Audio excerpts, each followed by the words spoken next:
Bonjour, je suis Sofiane Mhatli, instructeur de cette session du cours Introduction à la technologie de l'information.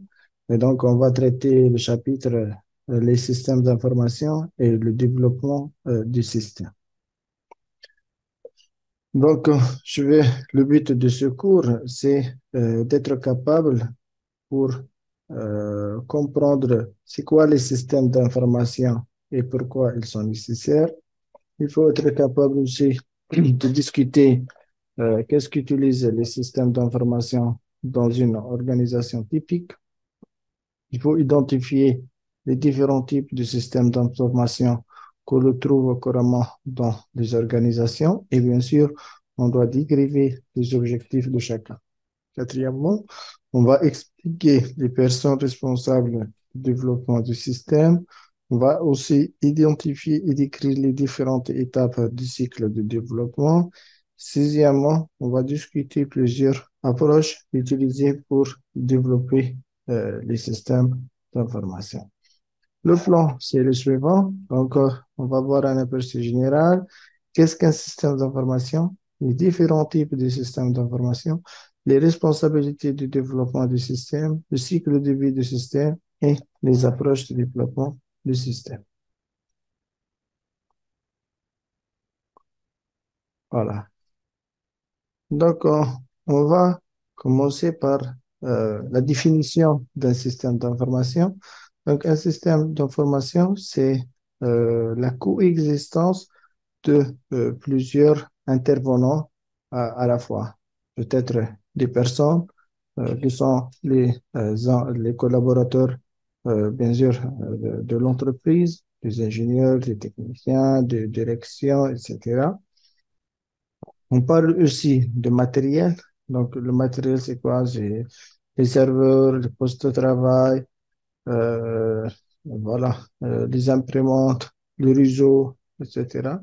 On parle aussi de la partie logicielle, donc les logiciels qu'on va utiliser pour notre système d'information, des logiciels bureautiques, des logiciels spécifiques à notre travail, et aussi bien les données, c'est le data, les données véhiculées à travers les différents moyens de communication entre les différents intervenants matériels, hardware, logiciels et personnes.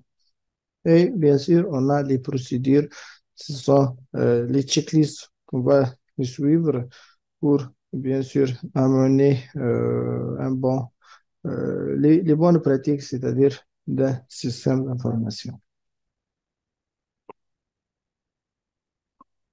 Donc, pourquoi on a besoin de développer un système d'information? Généralement, les entreprises ils utilisent plusieurs types ou une variété de systèmes d'information. Donc, ces systèmes sont créés et modifiés en réponse aux besoins de changement au sein d'une organisation et aux conditions changeantes de l'environnement. Donc, le développement du système ou du processus de système d'information, on a besoin d'analyser l'environnement de travail, on a besoin de concevoir un nouveau système, de modifier le système existant pour répondre aux besoins actuels, faire l'acquisition du matériel et de logiciels nécessaires, la formation des utilisateurs, la mise en place d'un système ou d'un nouveau système et de le modifier. Donc, les entreprises actuellement ils utilisent des ordinateurs presque exclusivement pour effectuer des tâches de traitement de routine liées aux transactions commerciales. Voilà. Deux concepts généraux, il y a l'architecture de l'entreprise et l'intelligence d'affaires. Donc, je commence par l'architecture de l'entreprise, qui est un modèle conceptuel qui définit la structure et les opérations d'une entreprise. L'objectif de l'architecture de l'entreprise est de fournir une image détaillée de l'organisation, de ses fonctions et de ses systèmes. Avec la complexité des systèmes actuels l'architecture d'entreprise permet aux responsables de mieux organiser et d'optimiser l'utilisation des ressources informatiques. Les experts s'accordent à dire que le développement d'une architecture d'entreprise n'est pas facile et nécessite beaucoup de temps et d'efforts. La première étape consiste donc à examiner les systèmes et les fonctions existantes pour identifier les lacunes, les chevauchements et les autres problèmes possibles avec la configuration existante. Le développement de l'architecture d'entreprise est généralement considéré comme un processus à long terme. C'est un outil précieux. Voilà. On parle aussi d'intelligence d'affaires ou business intelligence, le BI. Donc, le BI, c'est un monde euh, qui va, euh, qui va nous permettre de visualiser les données de l'entreprise sous forme des dashboards, des courbes, des statistiques qui sont importantes pour déterminer les KPI d'un tel process, pour déterminer les chiffres d'affaires, pour déterminer ou vérifier s'il y a des lacunes, s'il y a des pertes au niveau de l'entreprise. Il est très important et qu'on peut l'appliquer dans tous les acteurs informatiques. Voilà. Donc, les utilisateurs du système d'information sont les suivants. Donc, on a ça dépend de l'hierarchie. Donc, on a les cadres, donc, cadres supérieurs, qui sont généralement les décideurs ou qui vont prendre les décisions à l'intérieur de l'entreprise. Il y a aussi les cadres intermédiaires qui vont prendre des décisions tactiques. Il y a aussi les responsables opérationnels qui vont prendre des décisions opérationnelles. Il y a des travailleurs non cadres qui vont prendre des décisions liées au travail. Et donc, là, on a aussi des utilisateurs externes, des clients, des consultants, des fournisseurs, etc. Donc, les différents systèmes d'information, on a différents types de systèmes d'information. Donc, il y a le système bureautique et de productivité des utilisateurs. Donc, ici, il va faciliter la communication et améliorer la productivité dans les tâches de bureau. Il y a le système de traitement des transactions. Il va traiter et enregistrer les transactions commerciales. Il y a le système d'aide à la décision. Il fournit des informations nécessaires aux décideurs. Il y a le système d'entreprise intégrée et il intègre des activités dans toute une entreprise. Il y a le système de conception et de fabrication, aide à la conception et à la fabrication des produits, et le système d'intelligence artificielle qui va effectuer des actions basées sur les caractéristiques de l'intelligence humaine. Donc, les systèmes d'assistance à la productivité, on part avec le premier euh, système. Donc, c'est un système de traitement de documents. Donc, on va traiter des rapports, des lettres, des manuels, des factures. L'un des principaux objectifs du système de bureau concerne la création, la distribution et le stockage électronique des documents, parfois appelés traitement de documents. La plupart des documents commerciaux sont aujourd'hui stockés numériquement. Le système de traitement de documents comprend le matériel, les logiciels nécessaires pour créer des documents électroniques, ainsi que pour convertir des documents imprimés sous forme électronique. Donc, le système de gestion des documents et gestion du contenu, on appelle ça CMS. Il y a des systèmes de communication, différents systèmes de communication mis en place dans de nombreuses organisations, comprennent des courriers électroniques, la messagerie, la vidéoconférence, l'informatique collaborative et le télétravail. Ces systèmes permettent aux employés de communiquer entre eux ainsi qu'avec des partenaires, c'est-à-dire les moyens de communication, hein. Donc, on va définir les canaux de communication possibles. Il y a les systèmes de traitement des transactions. Donc, il y a les systèmes de saisie de commandes. Donc, on va saisir les commandes. Il y a le système de paie qui va calculer les impôts, les retenues, les salaires des employés. Il utilise ces informations pour émettre les chèques de paie, prépare les rapport de paie pour la gestion et à des fins fiscales, le gouvernement fédéral, étatique et local. Il y a le système comptable aussi qui font la référence à la variété de systèmes en place pour enregistrer les détails de transactions financières d'une entreprise à des fins comptables. Et il alimente un système de grand livre journal qui assure la suivi de toutes les transactions financières et produit des états des résultats, des bilans et d'autres documents, bien sûr, comptables. On a des systèmes d'aide à la décision. Il y a, parmi les systèmes d'aide à la décision, on définit le système d'information géographique ou de gestion, désolé. Le SIG. Et donc, ce sont des rapports détaillés, des rapports d'exception, des statistiques, des rapports sommaires, des systèmes d'aide à la décision. C'est-à-dire visualiser des informations qui vont m'aider, c'est-à-dire mieux visualiser les datas qui sont en brut. Système d'information géographique. Système d'information géographique, c'est un système qui va numériser les informations sur un map bien déterminé, sur une cartographie. Très important, on utilise plusieurs applications du système d'information géographique. Exemple, vous avez un opérateur de télécommunication, il cherche à numériser ces sites de télécommunication et on va le mettre sur un map géographique. On peut l'utiliser dans le domaine forestier, dans l'agriculture, dans la génie civile, etc. Donc, il y a plein d'applications pour les systèmes SIC. Il y a aussi les systèmes d'entreprise intégrés. Et donc, on va y faire l'échange des données informatisées. Il va faire référence au transfert de données par voie électronique entre les entreprises en utilisant des réseaux tels qu'Internet. Il peut accélérer considérablement les processus commerciaux.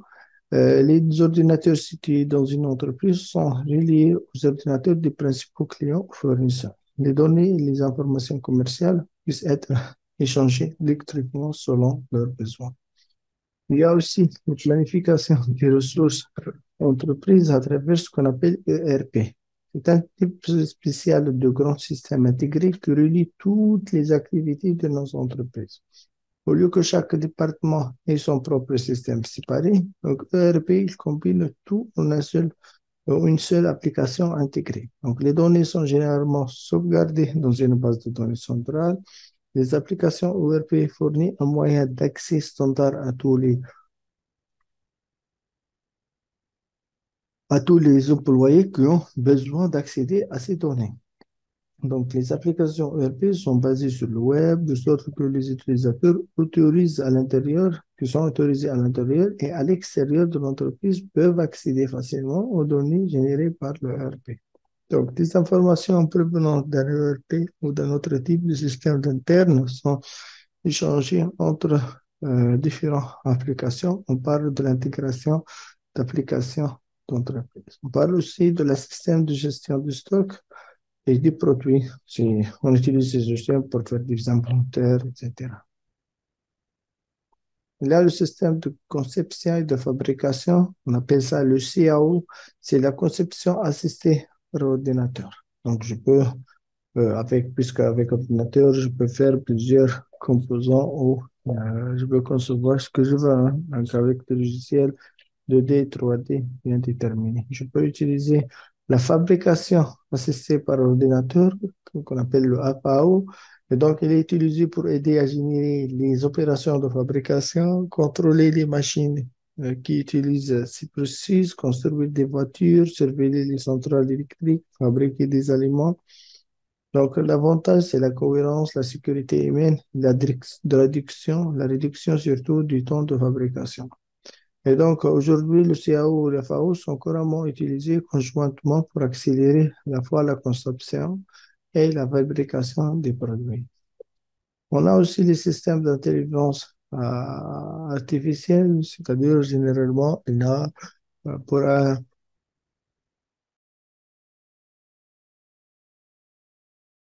pour un jeu d'échecs, donc ici, il y a un utilisateur qui peut travailler ou jouer contre un ordinateur. Là aussi, Quelques jeux comme le Watson contre Pirelli sont des champions. Donc, ici, c'est physique. Donc, il y aura des agents intelligents, des applications, disons. Peut-être tu vas parler à Sandy, donc pour en faire un chatbot. Voilà, un chatbot, c'est-à-dire Sandy ici, vous allez programmer des questions et elle va te répondre au préalable. Il y a les systèmes experts.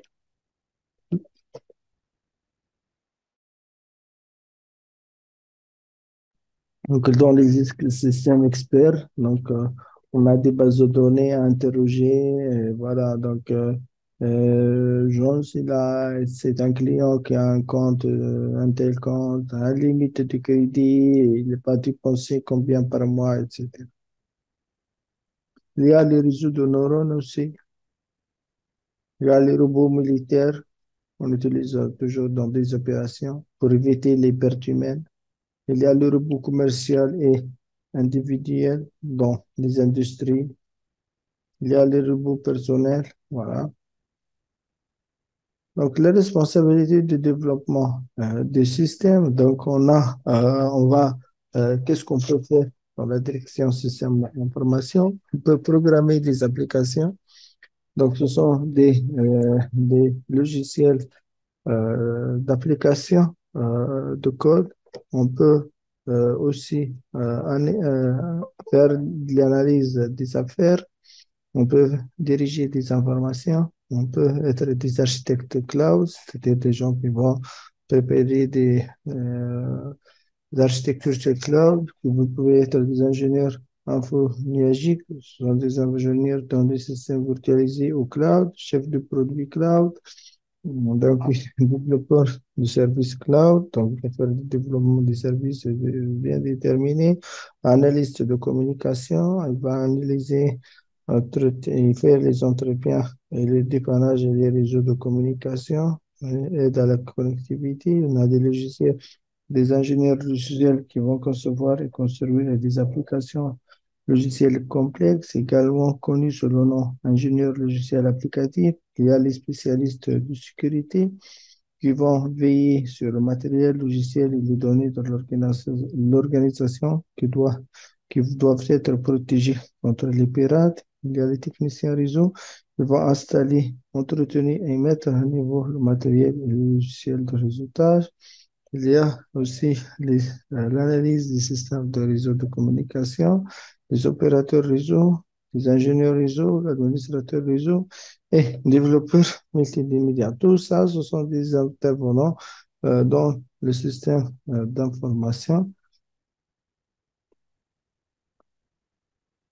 Mais il y a d'autres, hein. Il y a les ingénieurs d'opérations informatiques, les administrateurs de bases de données, les ingénieurs système, le webmaster, les développeurs web, etc. Donc, dans la partie, c'est le but est de externaliser, c'est-à-dire mettre en place un site web de l'entreprise. Donc, le cycle de vie qu'on va les suivre pour le développement des systèmes d'information. Donc, ici, on a un rapport enquête préliminaire. Lorsque on va préparer un rapport de faisabilité sur le projet, on va faire analyse du système. Donc, on va préparer des diagrammes, des tableaux, des arbres, des modèles décrivant le système actuel.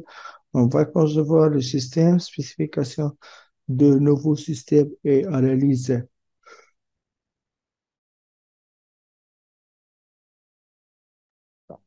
de coûts et avantages, puis acquisition. Oui, acquisition du système, donc on va des appels d'offres, documents d'évaluation et la mise en œuvre du système avec, bien sûr, la mise en œuvre du système avec des calendriers bien définis, des données, des tests et des supports de formation jusqu'à la clôture du projet. Donc, dans l'enquête préliminaire, donc, on va définir les fonctions de l'analyse du système. Donc, il va faire l'enquête préliminaire. Au cours de cette phase, l'analyste du système étudie brièvement le problème et propose des solutions à la direction. Il y a aussi l'analyste du système qui va faire, si la direction décide qu'une analyse plus approfondie et justifie l'analyse du système, étudie en profondeur le système actuel et les besoins de l'utilisateur. On peut concevoir aussi le système, on veut acquérir du système, mise en œuvre. Donc, une fois le composant du système acquis, l'analyse système supervise le processus de passage du nouveau système, la conversion de données, la formation des utilisateurs, etc.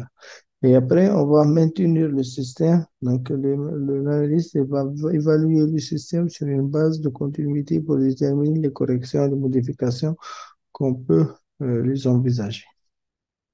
Donc, pour le collecte des informations, l'objectif ici est de collecter des données et de recueillir des données utiles pour le système, sur le système à étudier.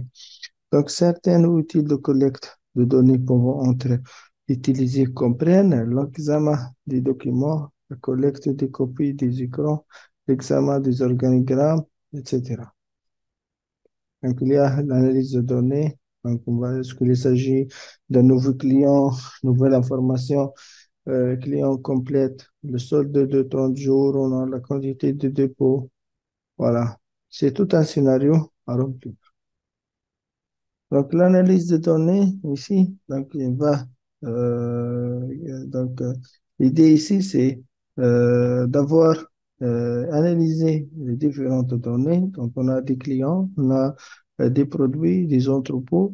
Et donc, ici, c'est la relation entre client, produit, entrepôt. Donc, le client, il va euh, avoir des commandes. Donc, on va vérifier si le commande il est valide, oui ou non.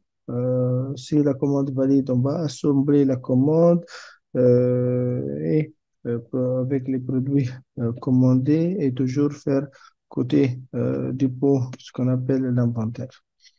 Donc, on peut vérifier aussi l'état de crédit du client, son adresse, copie des expéditions, copie des factures qui va être reçues par les clients. Et bien sûr, le client il va faire en contrepartie, il doit traiter, payer, bien sûr, la facture déjà fournie. Donc ici, le client, donc il y a un diagramme de cas d'utilisation. Donc le client, il va passer la commande, mettre à jour ses informations, effectuer les, les, les paiements. Donc il a des attributs comme le nom, l'adresse, le numéro de téléphone, l'adresse mail, le mot de passe, les limites de crédit, les équilibres, les méthodes. Donc on peut changer le téléphone, changer l'adresse, voilà, et effectuer le paiement, passer la commande. Donc ici, une fois on va concevoir le système d'information, donc on passe à la conception. Donc on peut analyser les coûts. La plupart des organisations effectuent une analyse de coûts-avantages pour aider à déterminer si les avantages attendus de la mise en œuvre de nouveaux systèmes valent son coût prévu.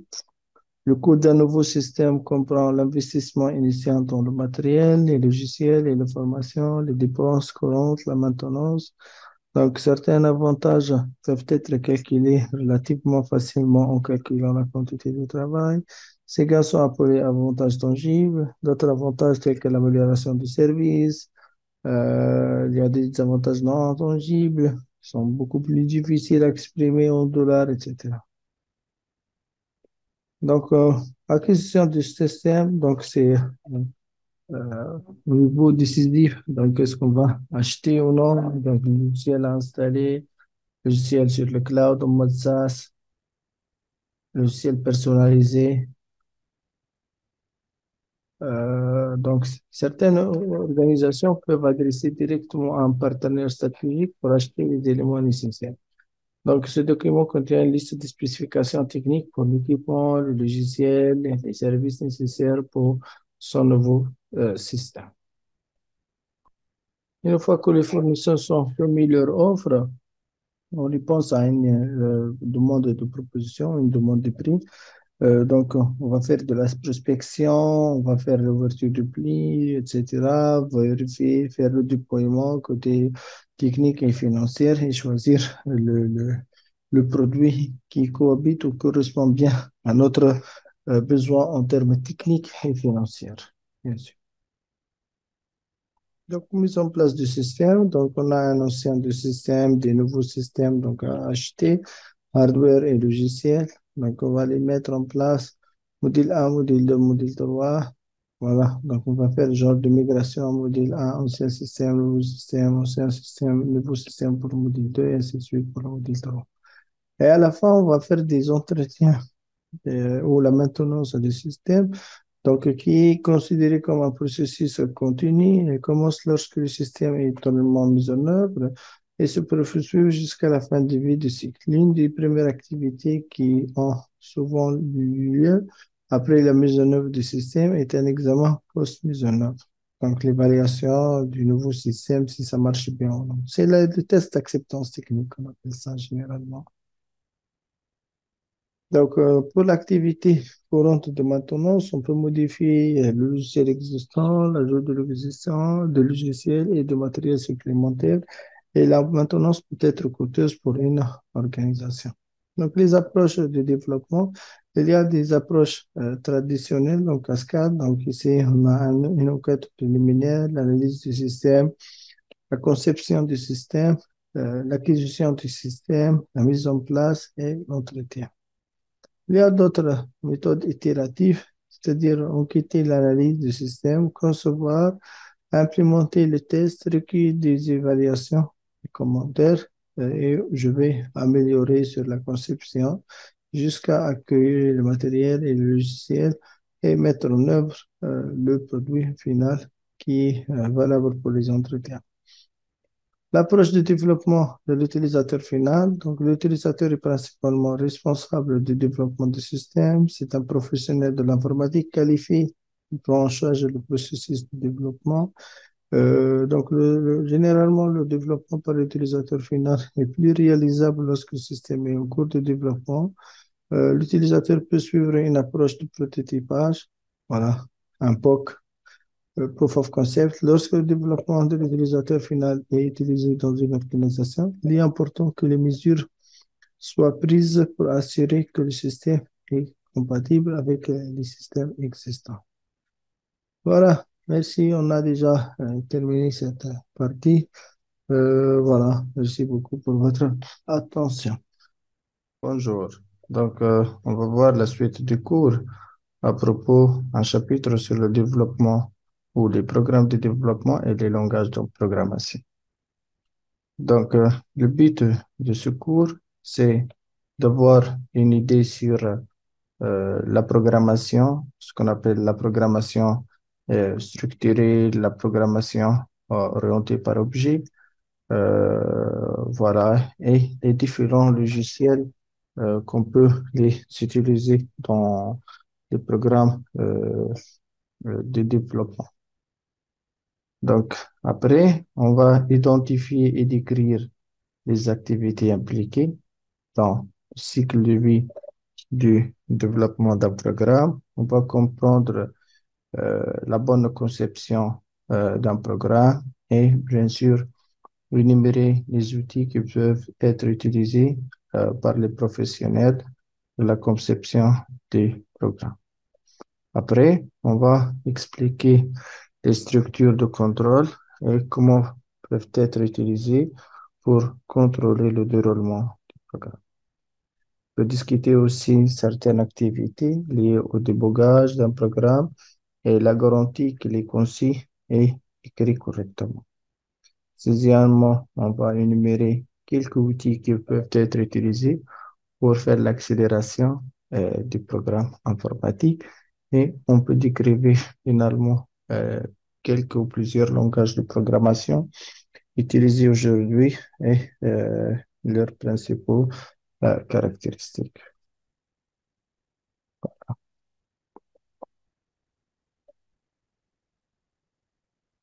Donc, on parle de la programmation procédurale et donc ici, on va définir le programme Les modules, ils sont organisés hiérarchiquement de manière descendante, comme illustré par une application, par exemple d'OTP. On a des entrées, on a un salaire brut, il y a quelques déductions, le salaire net et la sortie.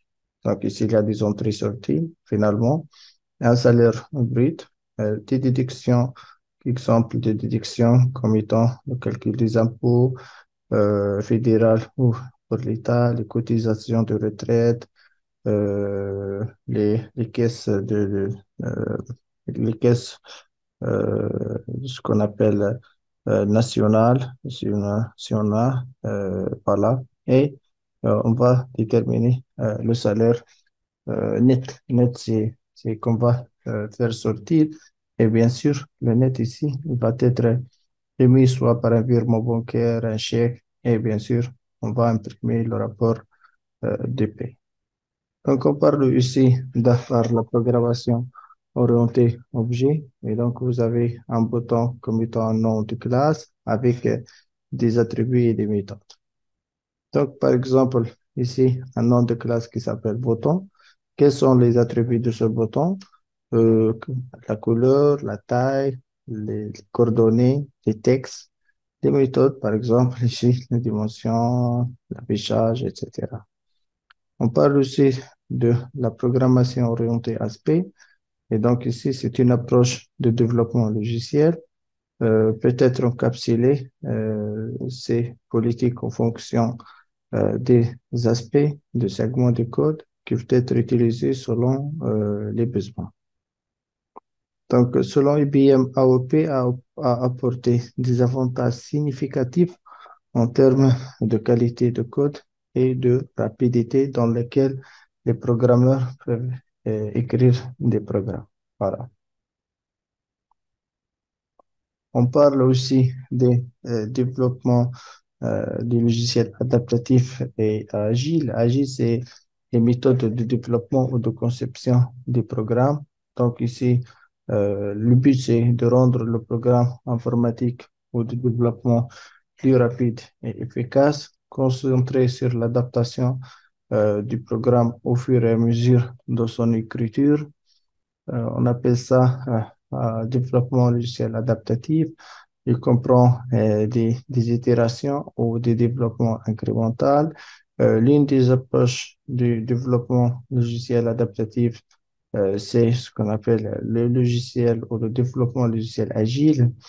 Et donc, on va créer rapidement des logiciels. On va concentrer sur la livraison des petites applications fonctionnelles. On va mettre accent sur des équipes de personnes travaillant en étroite collaboration. Elle permet un apprentissage et une adaptation continue, etc. Donc, le cycle de vie, c'est le suivant. Donc, on va analyser le problème. Donc, analyse du problème. Puis, on va faire la spécification du programme. Comme étant un cahier de charges. Puis, la consommation ou la conception du programme, la spécification des programmes, faire du codage du programme, c'est-à-dire déterminer un code source qu'on va les utiliser ou les tester après par le débogage et test du programme. Et à la fin, on va mise en œuvre du programme et du produit, bien sûr, et la maintenance. Donc, la conception du programme, on a déjà parlé. Donc, on va préparer des organigrammes, etc. On va préparer des blocs, des entrées, des sorties, des itérations, etc. Voilà. Donc, on appelle ça le chart. Par exemple, ici, je dis, voilà, je vais commencer ici. Existe-t-il l'enregistrement? Oui ou non? Si oui, sinon, donc c'est un compteur d'impression et on va faire un arrêt. Si oui, je vais faire l'expérience testée. C'est un test ici sur l'expérience informatique, si oui ou non. Sinon, donc je vais faire lire un autre enregistrement. Si oui, je vais voir l'ancienneté, par exemple, de l'entreprise. Dans l'entreprise, s'il est inférieur ou supérieur à 5 ans. S'il est inférieur ou supérieur à 5 ans, donc je vais lire un autre enregistrement. Sinon, imprimer le nom de l'employé et ajouter un compteur plus 1. Donc après, je vais faire outil de conception. Donc je vais préparer des maquettes. C'est un prototypage qu'on doit le préparer pour, bien sûr, le but de démonstration. Après, je peux écrire un pseudocode comme ça, donc avec un début, avec des paramètres qui sont des constantes ou des variables qu'on peut l'affecter des valeurs au début, peut-être les valeurs 0 ou autres. Après, je peux faire des boucles for, des boucles while ou ce qu'on appelle les structures conditionnelles. C'est-à-dire, si j'ai telle condition, qu'est-ce que je vais faire? Donc, on appelle ça les structures conditionnelles. Et dans les structures de conditionnelles, on a en fait plusieurs conditions. Il y a le boucle for, le while, le if, etc. À la fin, stop. Et après, on peut faire pour la conception de programmes, on peut concevoir, il y a plusieurs modèles de langage de modélisation. Il y a ce qu'on appelle le UML, et dans lequel je peux euh, voilà. On peut concevoir, par exemple, ici, un nom de classe qui s'appelle vélo. Ce vélo-là, il a un type de bike, c'est mâle, le bike, la catégorie, c'est pour les rues, la taille 26, la couleur, voilà, la vitesse, etc. Donc, tout ça, je dois le mettre dans la conception. Donc, je peux mettre un vélo 2, voilà. Après, je vais utiliser les structures de contrôle. Pardon. Donc, j'ai des entrées et des sorties. Et donc, ici, j'ai des boucles peut-être imbriquées. J'ai des structures conditionnelles, des conditions 1, condition 2, condition 3 jusqu'à condition 1. Après, ces structures conditionnelles peut-être avoir plusieurs formats, ça dépend. Donc, je peux sélectionner. Donc, j'ai une entrée. Si la condition de l'entrée, elle est valide ou conforme, oui. Donc, je dis déclaration vraie et sortie. Sinon, c'est une déclaration fausse et sortie. Je peux avoir d'autres. Donc, ici, avec si, sinon. Donc, il y a j'ai si. Si oui, sinon. Voilà. Else, on appelle ça else. Dans d'autres cas, c'est-à-dire j'ai des études de cas, donc je donne des cas, j'ai use case K1, K2, K3, et donc sur chaque cas, je vais faire une déclaration ou un job à faire, et après je vais balayer tous les cas possibles et je vais la sortir. Je peux faire de la répétition. Voilà. C'est-à-dire, je vais avoir une entrée. Et si je respecte tant que je respecte pas une condition bien déterminée, hein, donc, déclaration vraie, je vais faire un boucle. Vous voyez, c'est de traitement itératif, hein. Sinon, donc, je vais sortir. Sinon, l'inverse d'ici, c'est-à-dire, je vais faire des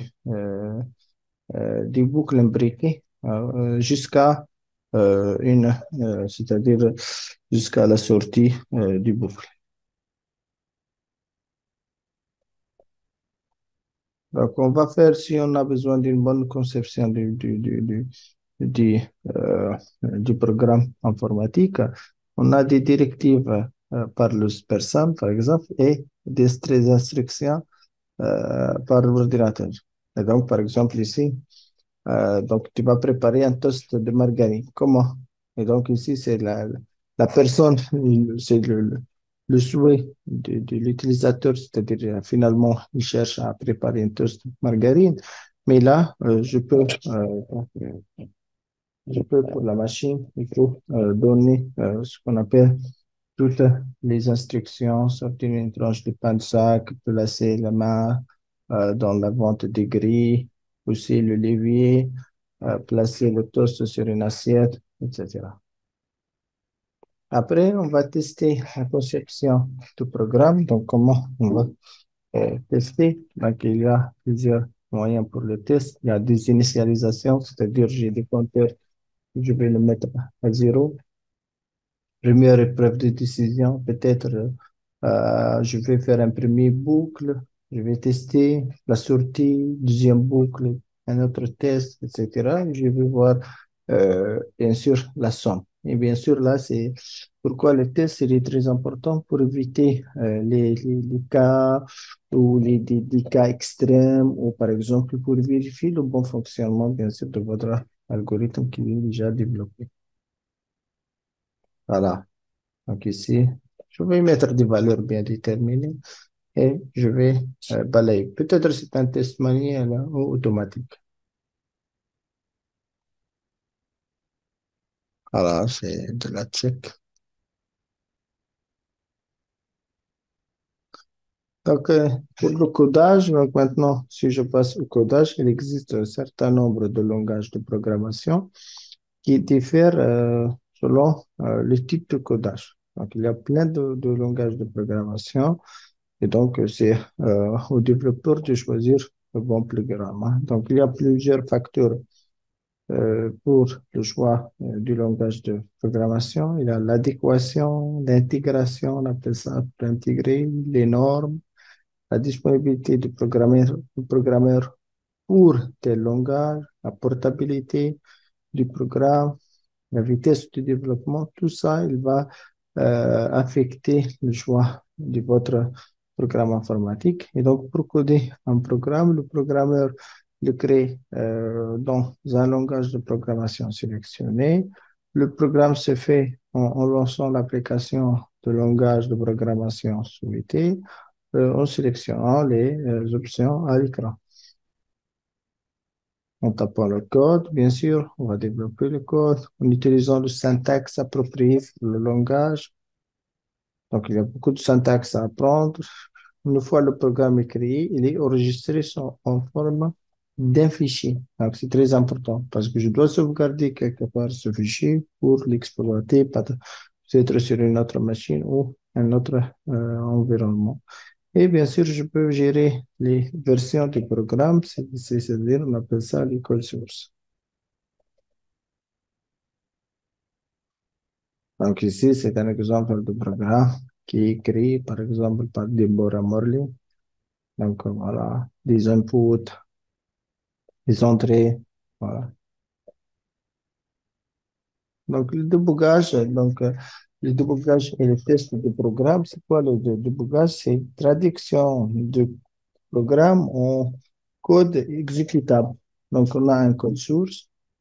Donc j'ai une étape euh, qu'on appelle de compilation et une étape d'exécution. Donc, l'étape de compilation. Donc, ici, on a besoin d'un compilateur qui va coder l'objet et l'éditeur de lien. Et là, il y a un module de chargement. Euh, donc, ici, le programme exécutable peut être conservé pour utilisation future et le programme en cours d'exécution du processus jusqu'à, bien sûr, la sortie du programme. Exemple ici, vous avez un environnement de développement Visual Studio Express dans lequel je peux développer, je peux faire du débogage, je peux tester, etc. pour voir les différentes erreurs. Et je fais un découpage préliminaire, puis je vais analyser donc voilà, donc on doit ajouter des sommes, je dois ajouter, tester, voilà, les différentes sommes, j'ai des boucles, etc.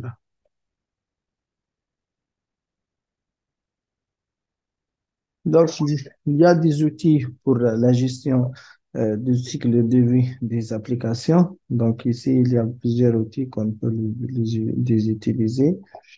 Euh, il y a des générateurs d'applications, on appelle ça les macros. C'est une séquence d'actions enregistrée. Il y a aussi ce qu'on peut peut-être rajouter chaque fois que nécessaire dans le programme d'application, généralement ou souvent utilisé pour automatiser les tâches répétitives ou difficiles. Les programmeurs peuvent créer des macros prédéfinis à inclure dans un programme fini. De nombreux programmes permettent également à l'utilisateur final de créer des macros.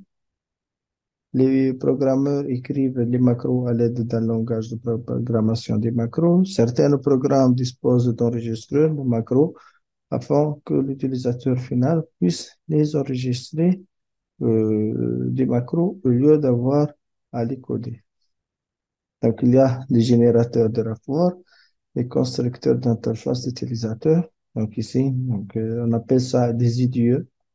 Ici, l'IDE, c'est l'environnement de développement, hein.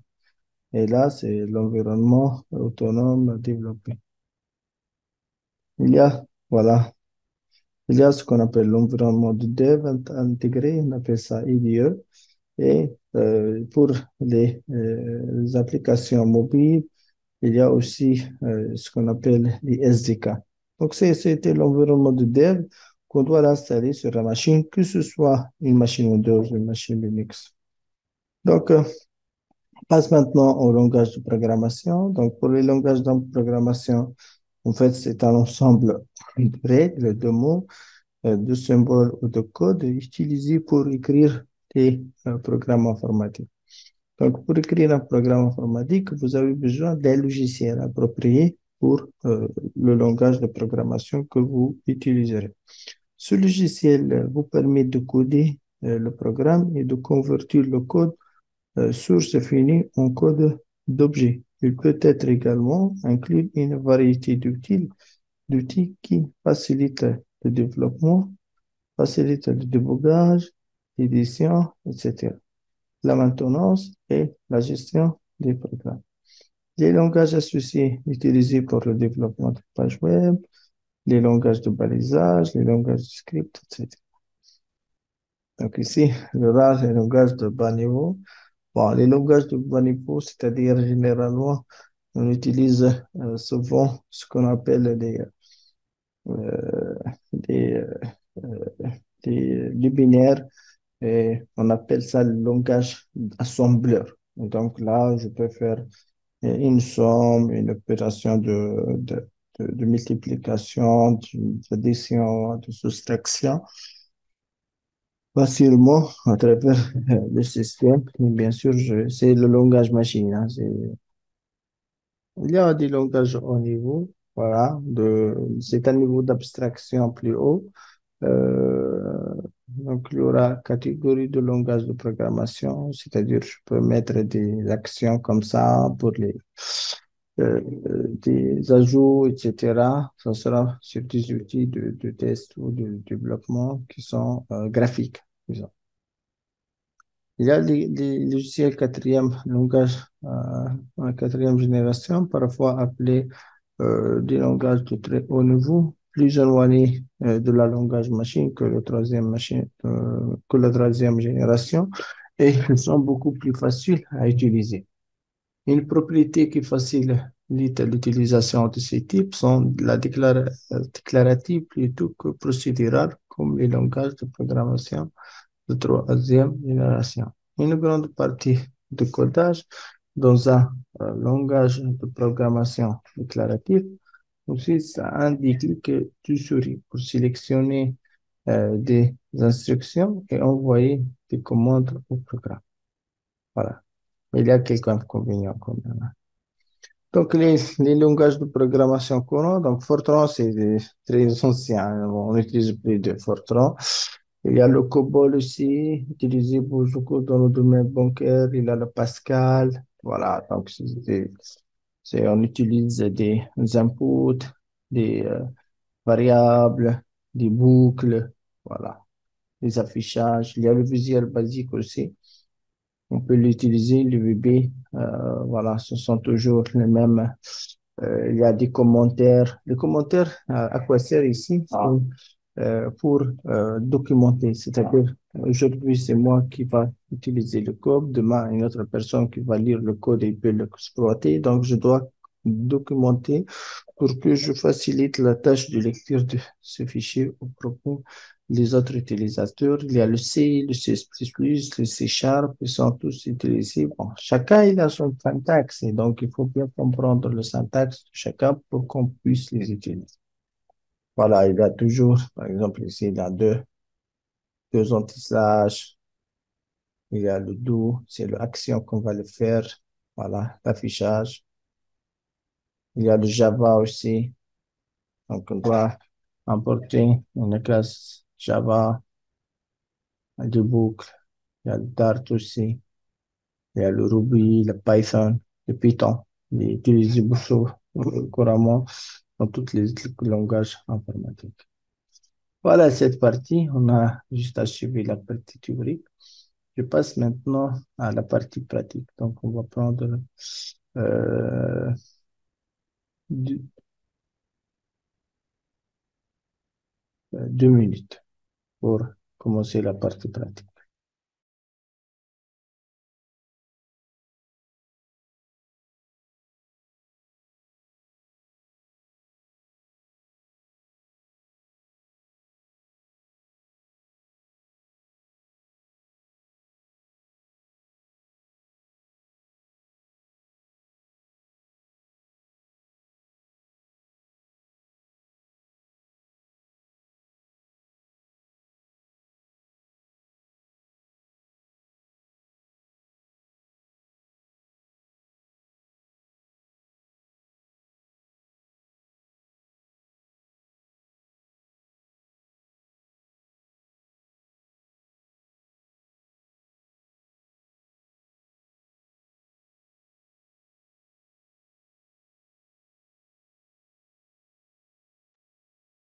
Donc, puisque vous êtes dans le domaine de technologie de l'information, on va utiliser euh, quelques tools pour la programmation. On appelle ça la programmation sur la machine Windows. Donc, Microsoft elle va offrir un système de programmation sur la machine Windows où c'est différent, les différents produits de Microsoft et on appelle ça le PowerShell. Donc, le PowerShell, c'est un tool qu'on le trouve partout sur les machines Windows, Windows 10, Windows Server, etc. et qui va nous permettre de, euh, de programmer. Voilà, on appelle des scripts sur, sur les machines. Et donc, maintenant, on va faire un genre de démonstration pratique des choses. Donc, ici, je vais commencer pas à pas pour l'exploitation de PowerShell. Voilà. Donc, pour aller sur PowerShell, vous êtes sur la machine comment Windows 10, vous avez deux moyens. Donc, le premier moyen, c'est de chercher ici PowerShell. Vous avez ce PowerShell-là. Donc, on l'ouvre souvent en mode administrateur. Voilà. Donc, vous avez cette petite interface. Sinon, voilà. Mais là, c'est PS. PS, c'est-à-dire PowerShell. Et là, sur cette terminal, je peux faire seulement des commandes, hein, seulement des commandes. Par exemple, il y a des commandes qu'on appelle les alias. Ce sont des commandes, c'est pas propre au PowerShell. C'est comme le CMD, l'input de commande. Et en fait, le PowerShell, il est apparu en 2006. Il est très puissant par rapport au CMD. C'est-à-dire, on peut créer des fichiers, des scripts, donc c'est automatisé. Je peux contrôler le Windows 10, le Windows Server, le cloud, Azure ou autre, hein, ou même les systèmes Linux. Et donc, là, je vais utiliser le PowerShell et les steps de base. Et donc, par exemple, ici, je peux, par exemple, ici, utiliser la commande dire. C'est comme, vous voyez, il va nous donner tous les fichiers. Bon, je suis, voilà.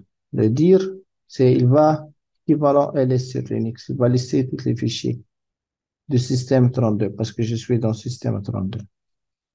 Mais je peux aller directement, par exemple, pour aller à un espace bien déterminé. Voilà, par exemple, je travaille sur Download. Je prends ce chemin. Voilà.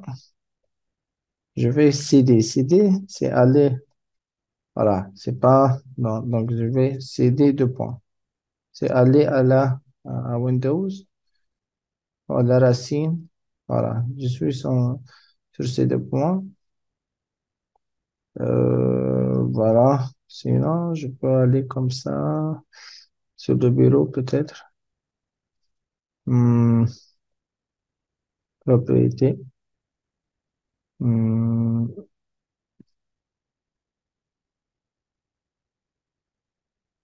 voilà. Juste, je cherche le schéma, hein. Donc, c'est des...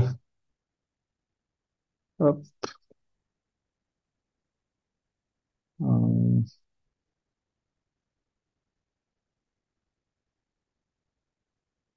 hmm.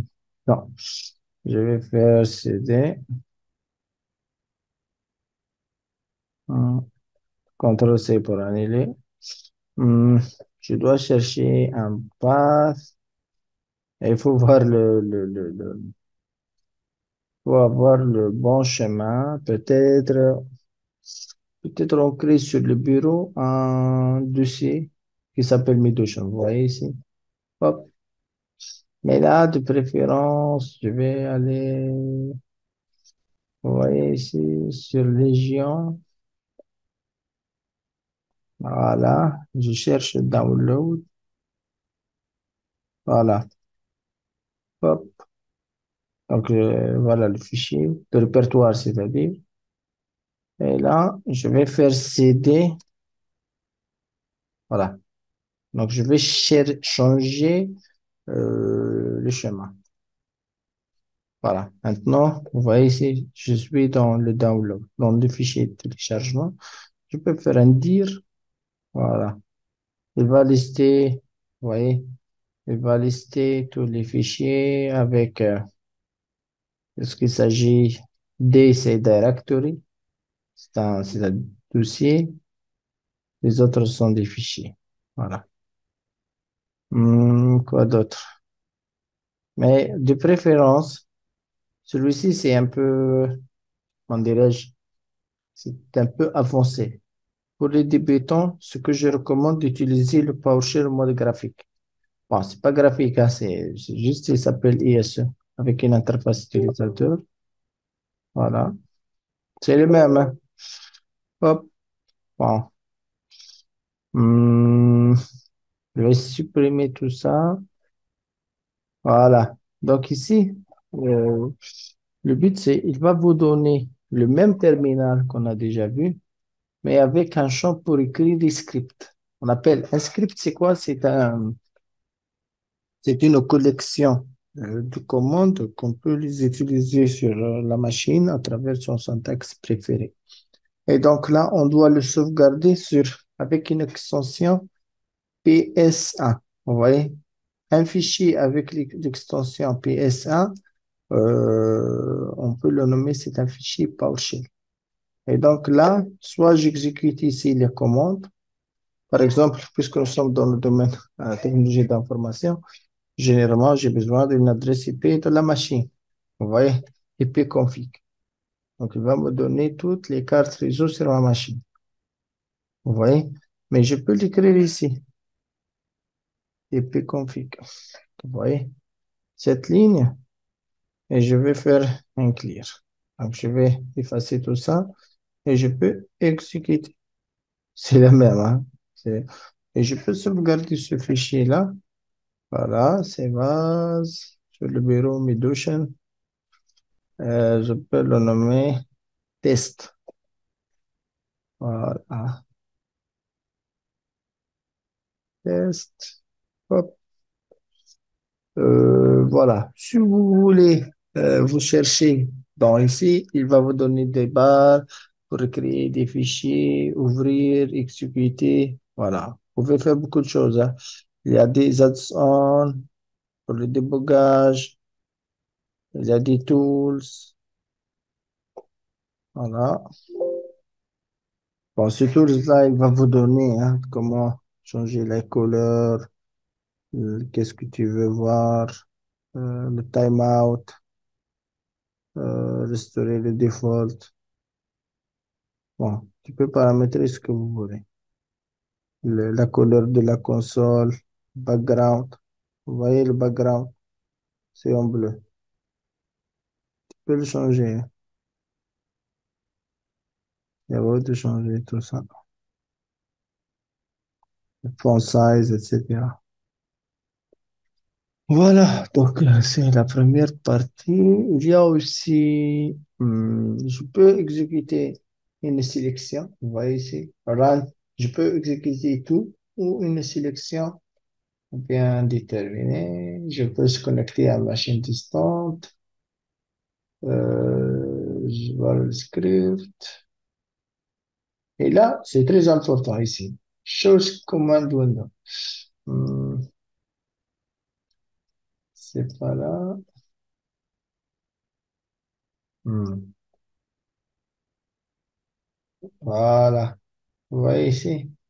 C'est très important. Ici, il veut te donner un help. C'est un élément qui va vous aider dans l'exécution des commandes sur votre machine. Et donc là, vous pouvez avoir un help sur tous les modules. Par exemple, il y a plusieurs modules ici sur ce système. Il y a des modules sur Azure, il y a d'autres sur VMware. Chercher Windows Update. Ah,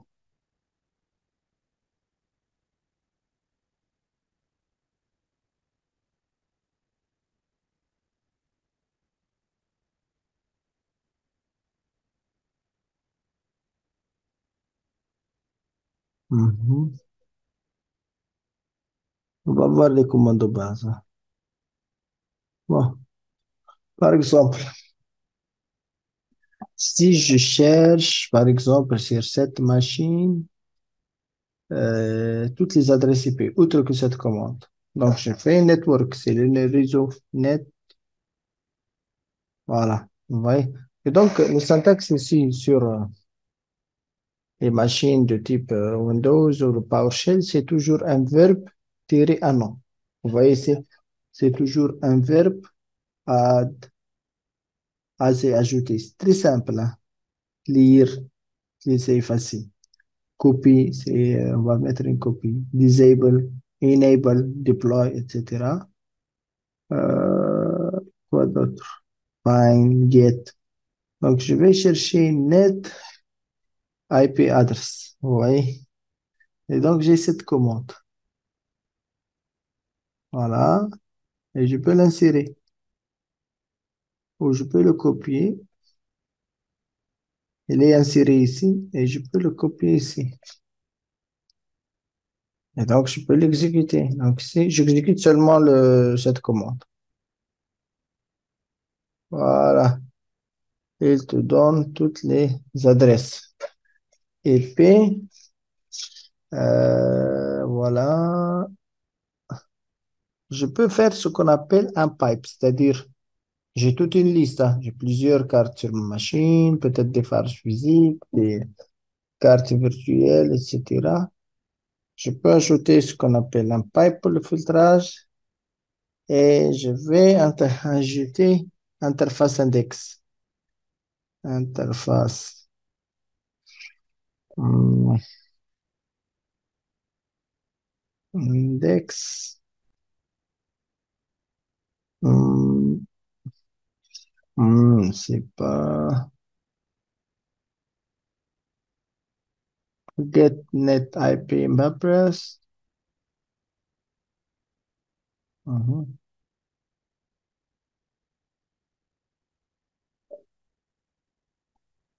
Equal,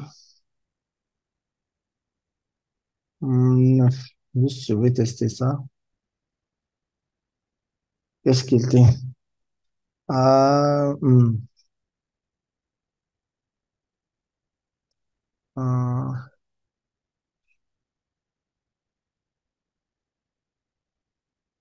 je peux utiliser where.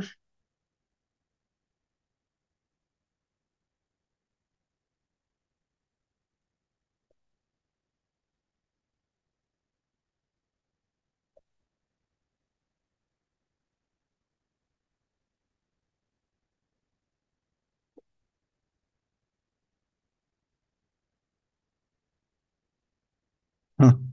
Vous voyez? Au début, qu'est-ce qu'on a?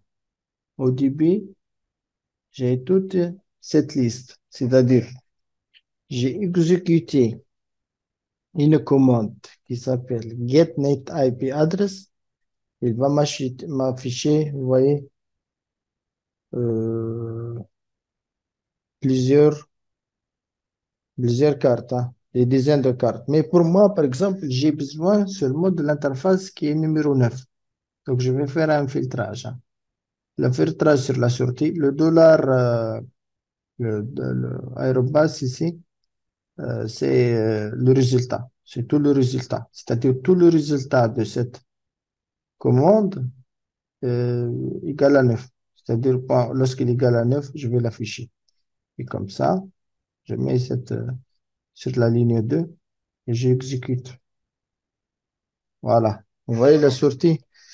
Il va afficher deux interfaces déjà. Donc, cette interface, qui est l'interface comment? Quelle est la différence ici? Il faut bien vérifier quelle est la différence ici. C'est la différence, c'est que cette interface, elle a deux adresses réseau. Il a l'adresse IP privée et l'adresse comment? IPv6. Vous voyez, donc on a déjà expliqué hein, dans un chapitre sur les réseaux qu'il y a le IPv4 et l'IPv6. L'IPv4, c'est un adressage sur 32 bits. L'IPv6, c'est un adressage comment? Sur combien de bits? Sur 128 bits. Voilà, donc on a commencé. Euh, voilà, je peux ajouter d'autres filtrages. Euh, je peux définir d'autres choses, hein. Mais juste, donnez-moi une seconde. Je vais utiliser.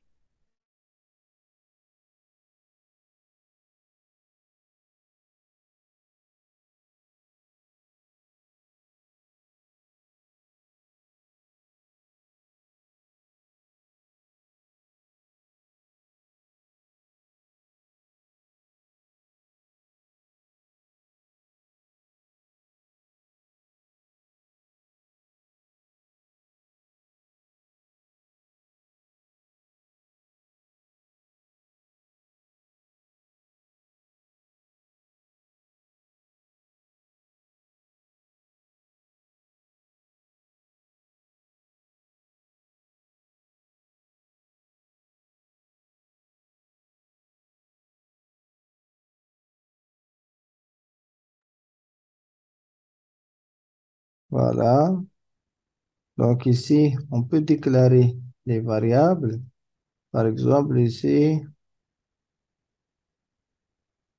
je peux, pour déclarer une variable, j'utilise le dollar. Bon, le dollar ici, donc par exemple ici,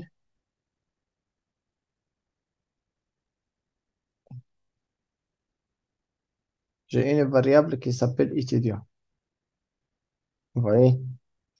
Donc j'ai fait cette affectation. Ici, c'est une affectation. De égal, il va faire une affectation. L'étudiant, c'est une chaîne de caractères. Donc, on va la mettre contre le code et je peux l'exécuter. Si j'exécute ici $var directement, qu'est-ce qu'il va donner?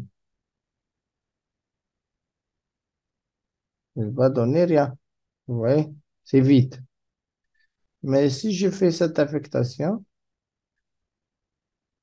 voilà, et j'exécute de nouveau $var, qu'est-ce qu'il va donner? Donc, $var, il a comme paramètre ou comme valeur, c'est étudiant. Et donc ici, je peux ajouter ce qu'on appelle pourcentage. Le pourcentage, généralement, c'est pour les commentaires. Ici, c'est adressage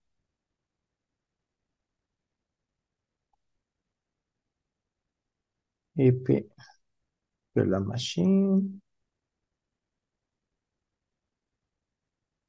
Je vais fermer ça pour avoir plus d'espace. Et là, je mets adressage euh, selon l'index de la machine. Et là, je vais ajouter hum, affectation des variables. C'est-à-dire, j'ai fait une affectation et je vais lancer de nouveau. Il dit, hum,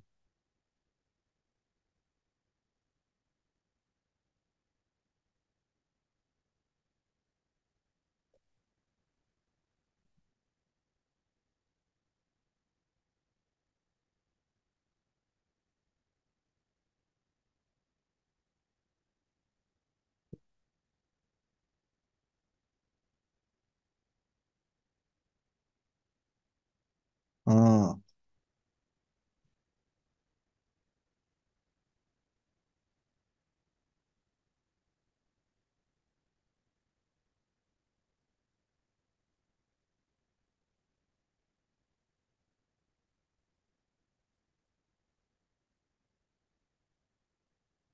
hum,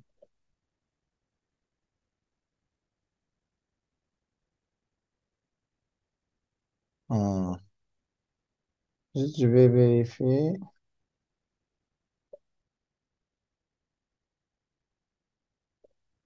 Commentaire. Désolé. C'est en dièse. Ah, on doit utiliser.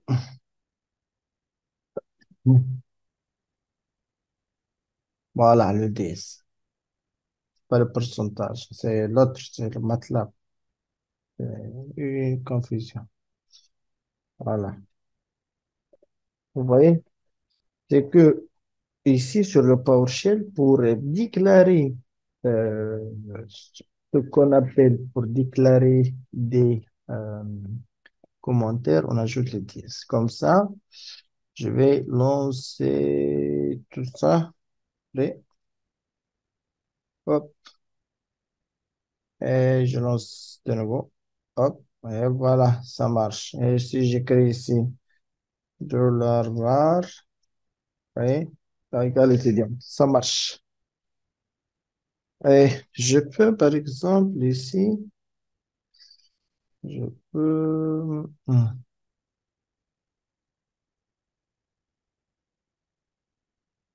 voilà, le script, voilà, je vais afficher les deux comme ça.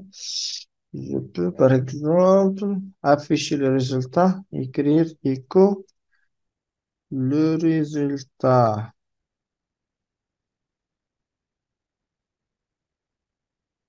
le résultat, ou le nom de l'étudiant et deux points, je mets $var entre cotes.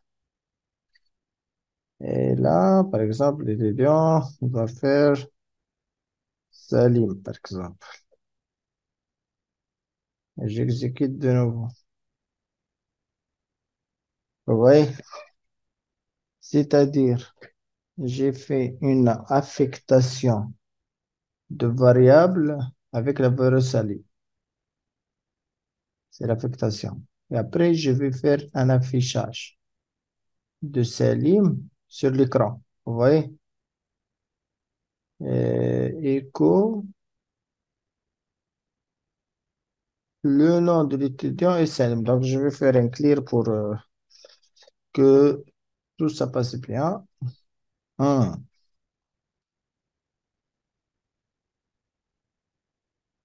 Écho, hum,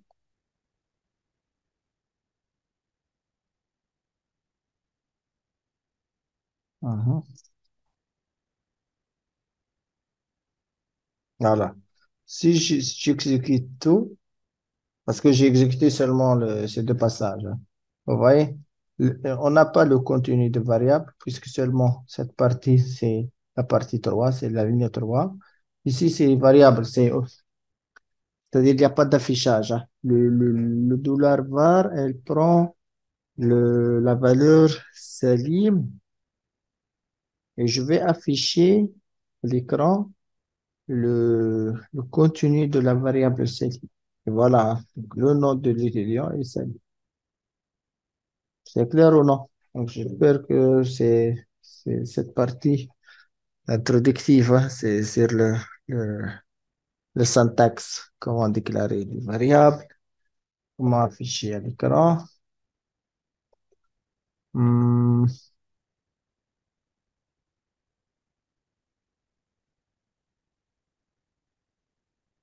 Par exemple, si j'ai besoin des attributs de ce dollar var, je peux faire quelque chose qui s'appelle getChildItem.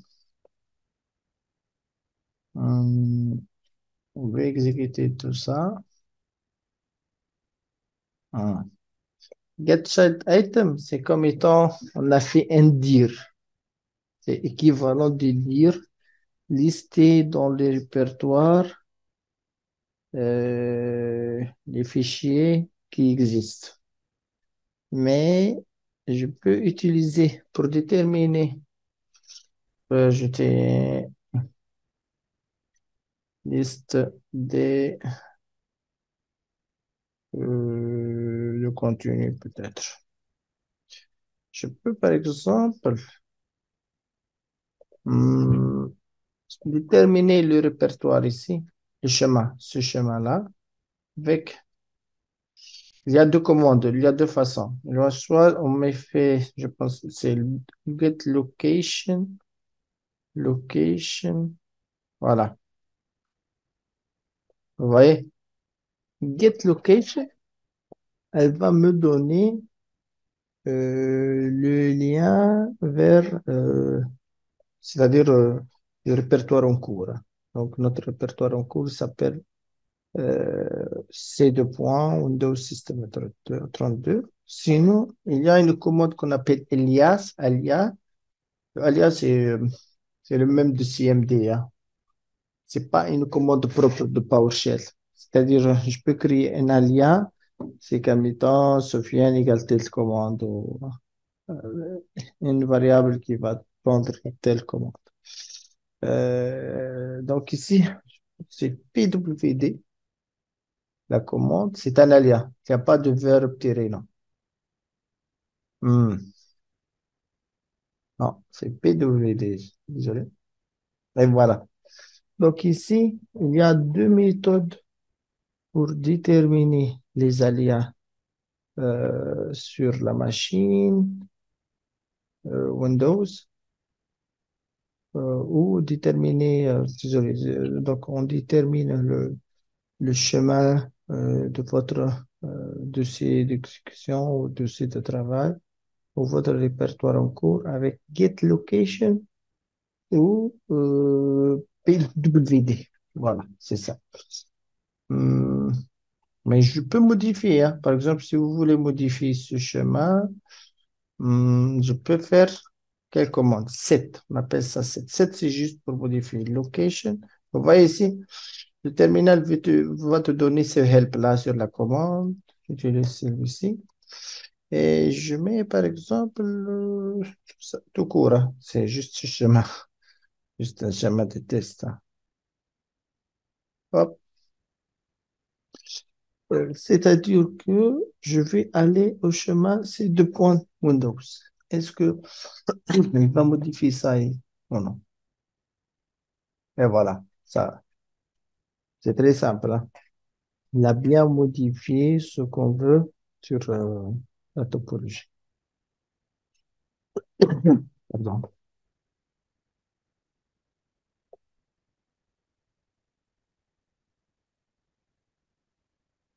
Je peux déclarer des matrices, par exemple, avec dollar matrice, par exemple, égal.